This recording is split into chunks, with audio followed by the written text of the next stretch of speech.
Hey guys, what's going on? This is Hunter, and today we're going to be taking a look at a 1 versus 1 on Lost Temple. The player spawning at the 12 o'clock position really requires no introduction at this point. Very well documented. This is going to be Fruit Seller. He is going to be the red Zerg player, and he is just, become a fan favorite for sure.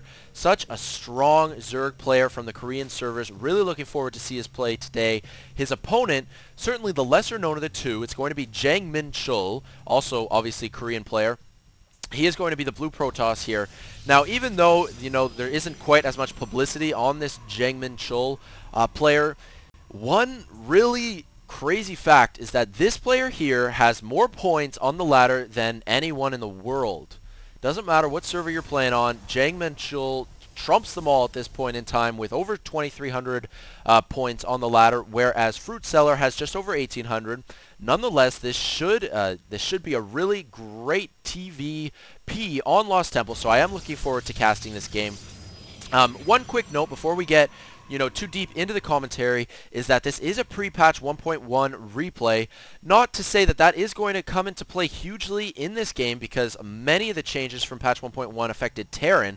The only nerf to Protoss was the Zealot nerf, a 5-second production time nerf, so they come out just a little bit slower. And the nerf, well, not really a nerf, it depends, it's really open to interpretation, but the Ultralisk change was that head bashing. I would consider it to be a buff, because now you can get some splash damage down on buildings because you just have that cleave swipe. But there was also a nerf on the Ultralisk in terms of the damage done. Nonetheless, two sort of minor changes in terms of how it's going to affect this game, but I think that is all for the administrative work. Let's get right into the commentary, as we do have a 14 pool that has gone down for Fruit Seller here, and the probe for Jang arriving on the scene quite quickly. Is going to see the timing of that pool, and we're just going to have to see what Fruit Seller decides to do from here. It looks like he is sort of saving up his minerals at this point. He has a couple spare larvae, and it looks like a drone is moving out to put down that hatchery, but good work for Jang. Going to keep this probe, going to keep the hatchery from going down at this point, being a bit of a nuisance. Only delayed it for a couple seconds there, but nonetheless, not opting to evacuate this probe. Jang is going to continue to scout using that. Got to stay off the creep, or else that Zergling is going to be able to eat away at that probe a little bit too quickly. 4 Zerglings heading down south, as we did have a very standard opener for Jang. He got that initial gateway, followed it up by the Assimilator and Cybernetics Core. Wallen at the top of the ramp, but not obviously Zergling tight. Obviously, quite actually a large gap there when is going to be held by those 2 Zealots, the gatekeepers there. Going to make quick work of only 5 Zerglings. Chrono boosting the Warp Gate research. You'll see where he uses his next Chrono boost, maybe on his economy, or you know what, he might just be saving it for more Warp Gates. Nonetheless, we do have this expansion, just a little bit delayed. Normally you would see sort of 14 pool, 16 hatch. This hatchery went down just a little bit afterwards. Getting a Spine Crawler as well on the high ground. I wouldn't be surprised to see this Spine Crawler get moved down here as soon as the hatchery pops. I do like the unit choice for Jang as well. Very versatile army, getting a couple Zealots out, followed up by a Stalker, and then by a Sentry. When you got Zealot, Stalker, Sentry, they're able to, readily handle, lots of different compositions that are thrown at them early game. Nonetheless, are we going to actually, yeah, we are going to see a very early Nexus. You do not usually see players fast expand. Well, this isn't necessarily considered a fast expand, but nonetheless, Protoss players don't usually grab that Nexus this early. But Jang feels pretty safe. He realizes that the fast expansion went down for the Zerg, and I mean, having some ground units as well is going to feel comfortable enough to secure this natural expansion. We're going to see if he's going to be able to do that. We have an Overlord on the high ground as well. Excellent placement. Always important to establish that map control. This Overlord is going to know for sure that Jang has fast expanded. More Overlords, over here, just sort of establishing that map control early. Got Zerglings out.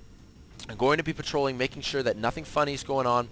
Continuing to macro up a little bit, taking a look at the income tab, very close, but nonetheless, we do have the expansion getting saturated at this point. Lair tech as well.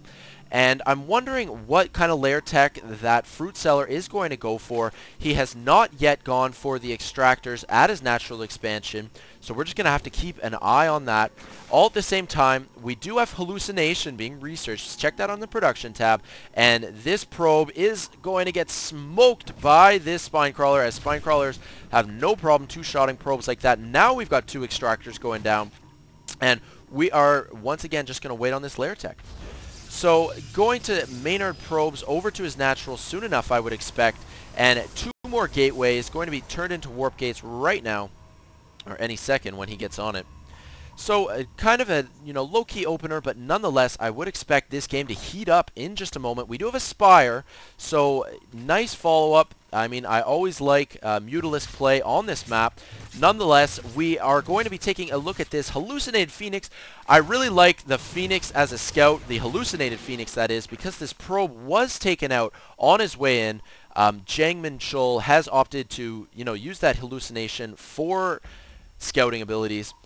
The 9 o'clock expansion as well, so some quite macro intensive play here by Fruit Seller. He's feeling safe. He enjoys holding that Xel'Naga, keep maintaining his map control and sort of expanding at will, as Fruit Seller is really quite isolated down here to the bottom. 1 probe going down because of these, a 2nd probe as well getting taken out. I believe it was just 2 workers that went down. Taking a look at the Zerg base, more pesky scouting, and do take a look at the Zerg player's resources. We see him saving up that gas. He's already at 720 gas. Look at that. Excellent timing of everything. He's got the supply cap. He's got 21 supply room. And look at the production tab right away. Drops down 8 Mutalisks. Very nice. So we are going to see some heavy airplay for the Zerg player. Jangmin Chul changing it up, putting down a Dark Shrine. So we are going to get some DTs and Blink as well coming from that Twilight Council. So quite diverse unit composition for Jangmin Chul. We're going to have to see if it pays off or what, as Mutalisks have arrived. We've got 8 to start off, and at this point in the game, these are the most vital units in play right now. Fruit Seller really does have to be effective with them to sort of justify that tremendous 800 expense on them. Getting that Carapace level 1 for his flyers as well. Many Zerg players choose the Carapace over the weapons upgrade when you're going with Mutalisks. Now, going to move in. I'm going to snipe a probe there. Start working on the assimilator. Can't be too overly aggressive. There is cannons. There are stalkers in play as well. But getting some drone kills, at least 3 drone kills there, as we do have a pretty heavy income advantage right now going to Fruit Seller, as he is also getting Dark Templar. Let's see him warp them in. Where is he getting these? He's got 3 DTs right here, as that Dark Shrine has finished. So responding, there's actually a lot going on right now. We got Mutalisk harassing on the outskirts of Jangmin Chul's base, and now 3 DTs are going to head up to the main. Of course, without map control, Jang does not realize that there's a 3 o'clock and a 9 o'clock expo. Nonetheless, these Mutalisks just sort of harassing the outskirts of the base. And look at this, very good timing, getting that Overseer cocoon, 2 Overseers actually. And let's keep an eye on these. This Dark Templar at the natural getting 2 kills already. And now 2 Dark DTs in the main. Going to be going to town on these drones, getting at least 5, 6, 7 kills. We're going to try to keep an eye on them. They do get taken out. I mean, the Overseer in play, and this DT died with about 60 kills. So I'm going to go ahead and estimate that those 3 DTs accumulated at most 14 drone kills. But, I mean, we're going to have to wait and see how, further DTs are used to see if it was justified in getting that Dark Shrine, as that is a heavy investment, minerals and gas, getting the Dark Shrine, then getting the DTs as well, more Mutalisk harassment, and a Templar Archives as well, going down for Jang at this point. So, really, a lot of tech, as we can take a look on the spending tab. Over twice as many resources being spent on technology for this Protoss player, getting that ground upgrade level 1 for ground units, of course, the weapon upgrade. More DTs on the way out, so we've got this DT along with 1 heading to the 3 o'clock. Excellent awareness. I mean, without even scouting over here, it looks like Jang is going to be putting some pressure on this 3 o'clock expo. He's going to scout that there has not been any high yield, and with good game sense, actually, Jang is now headed over to the 9 o'clock. All at the same time, we have these Mutalisks here doing a lot of damage to the economy, and this is just such a serious, constant harassment. This DT here going to be going and destroying this 3 o'clock hatchery unless Fruit Seller can get some detection there. This DT was pushed away by an Overseer, however. Now, moving out, Jang is going to try to push out, doing a bit of a timing attack. He's got that level 2 upgrade. I'm sorry, I said it was level 1 before. It is, in fact, level 2. The hatchery at the 3 o'clock does go down. Jang moving to the 9 o'clock, and is this, unfortunately, DT has resorted to killing Zerglings. Now, we have to ask ourselves here, is Fruit Seller going to move his Mutalisk back to defend? No. The Fruit Seller is doing a counterattack here. Because Fruit Seller has just mass expanded at this point, he's actually willing to let this expansion go down. It doesn't look like there's going to be enough to defend here. All at the same time, and down at the 6 o'clock, we do have so many probes going down, and there are just so many Mutalisks overhead here. We're looking at 20 Mutalisks just wailing away, using that splash damage, using that bouncing glaive to do lots of mineral line harassment.